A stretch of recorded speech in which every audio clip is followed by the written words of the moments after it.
আজি আমি ধাৱমান হৈছো আৰু সকলোৱে তাত সহযোগিতা কৰিছে অসমৰ জনতাই হিয়া উজাৰি আশীৰ্বাদ দিছে যে অসমৰ জীৱনলৈ পৰিৱৰ্তন আহিব লাগে অসমখনে বিকাশৰ পথলৈ আগবাঢ়িব লাগে অসম ভাৰতৰ ভিতৰতে এখন সৰ্বশ্ৰেষ্ঠ ৰাজ্য হ'ব লাগে প্ৰধানমন্ত্ৰী নৰেন্দ্ৰ মোদী ডাঙৰীয়াই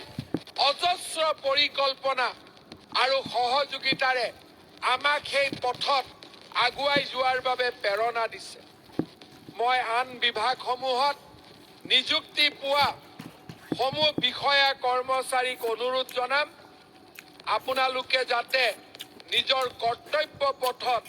নিষ্ঠা আৰু সততাৰে আগবাঢ়ি যাবলৈ সংকল্প গ্ৰহণ কৰে শ্ৰদ্ধাৰ ৰাইজ আজি আমি অসমত আমাৰ প্ৰতিশ্ৰুতি অনুসৰি প্ৰায় 28,000 নিযুক্তি সম্পূৰ্ণ কৰিলো সংবাদ মহলে যাতে কালিৰ পৰা নুসুধে 1 লাখ নিযুক্তি কেতিয়া হ'ব তেওঁলোকে সুধিব লাগিব বাকি 68,000 নিযুক্তি কেতিয়া হ'ব হয়নে আমাকতো